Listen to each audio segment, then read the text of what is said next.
What's up, guys? My name is Jerry, and today we're going to be talking about John Collins and his relationship with the Atlanta Hawks, and we're going to jump right into the video. Over the last year, there has been multiple reports of John Collins being frustrated about something within the Atlanta Hawks organization.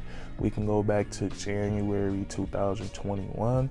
There were reports that he was unhappy with the Atlanta Hawks offense and that he felt like shots were getting up way too early in the shot clock. And then we can look to January of this year, 2022.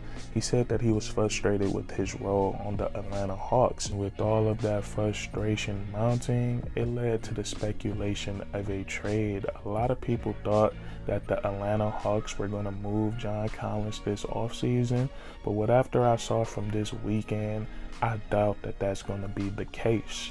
Over the past weekend, we would see John Collins, Trae Young, and DeJounte Murray team up in Jamal Crawford's Pro-Am League, and they put on a show.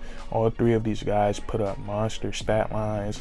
John Collins scored 27 points, Trae Young scored 37 points, and DeJounte Murray had a team high with 39 points. And on top of that, they had a crazy highlight play between the three of them, where Trae Young threw the lob up to DeJounte Murray, and then DeJounte Murray threw it off the glass to John Collins. It was a crazy sequence. And after the game, I feel like Trae Young put an end to the John Collins trade speculation. He went to Twitter, said that he enjoyed playing basketball with his brothers, and he said this game was the first of many. So I think John Collins is going to be around to stay at least for the next season, and this is a great thing for the Atlanta Hawks. This is great for the Atlanta Hawks because they get to keep their main core of guys together: Trae Young, DeAndre Hunter, John Collins, Clint Capella, and now they were able to add DeJounte Murray to that. So they should be much better next season. And John Collins is still very young, and he has so much more room to grow. Looking at his skill set right now, it's already very solid.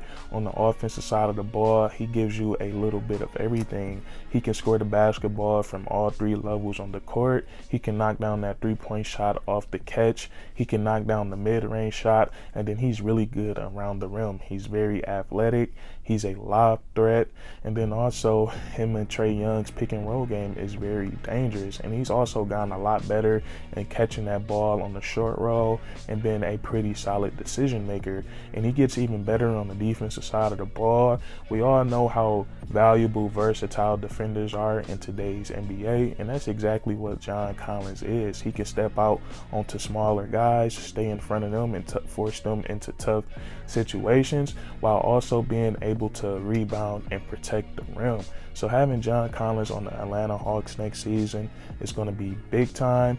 Now that we know John Collins will be coming back to the Atlanta Hawks, I am so intrigued to see this backcourt of DeJounte Murray and Trae Young. And I think when this trade initially happened, they were over-criticized. They were criticized for being two guys that's going to be able to play with the basketball in their hands. Like, that hasn't been successful in NBA history. And then if we look at the Atlanta Hawks over the last couple of years, one of their big struggles is whenever Trae Young gets double teamed or trapped, or whenever he is not on the court for the Hawks, they struggle to create consistent offense on the perimeter.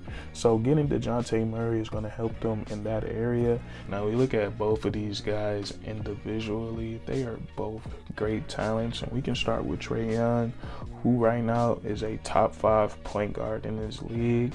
He is so young, and he can already do everything on the offensive side of the ball. He's a 3-level scorer. He can knock down that 3-point shot off the catch, off the dribble, and then he also has unlimited range. He can also get to the mid-range area and knock down the shot, and he's so crafty around the rim. He has the floater, he has the high glass layup, and he just makes a lot of acrobatic finishes.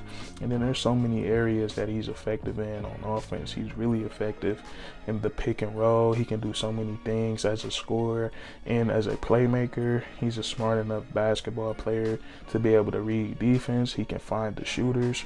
He can find the roller on the lob or on the bounce pass. He's just a complete explosive offensive player. Now we look at his new backcourt partner, DeJounte Murray, who I think is one of the more underrated players in the league today. He's coming off a season where he averaged 20 plus points per game to go along with 8 plus rebounds and 9 plus assists. And he also made the All-Star game last season. And looking at his skill set, there is so much to love. He can do so many things on offense. He's great at breaking his defender down and getting to that mid-range area, rising up for the jump shot. And DeJounte Murray has a really long wingspan, so it's hard to contest his jumper. And he also gets to the rim and finish at an elite level. He can finish with both hands. He can finish through contact.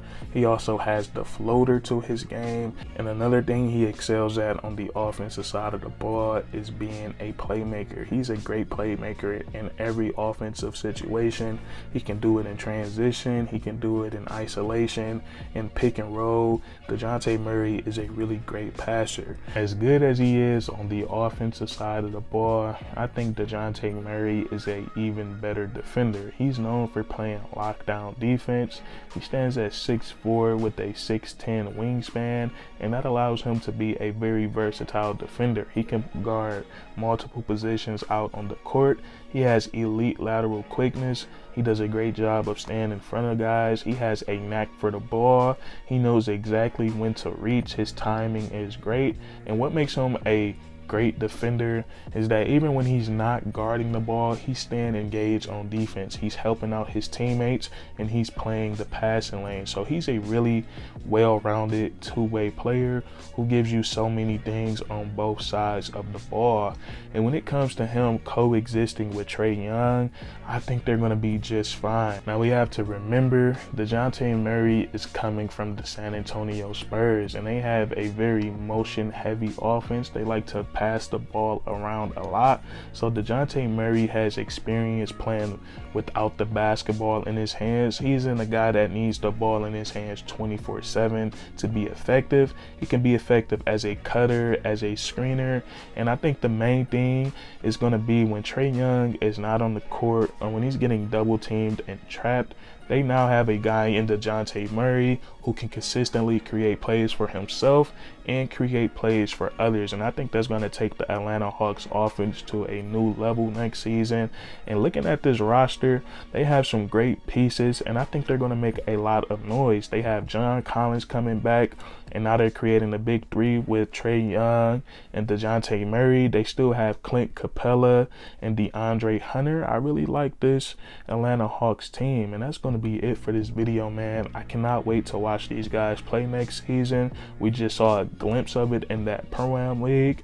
But if you enjoyed, leave a like, comment down below if you agree or disagree, and then subscribe for more weekly content. We do this all the time, man. And that's curtains.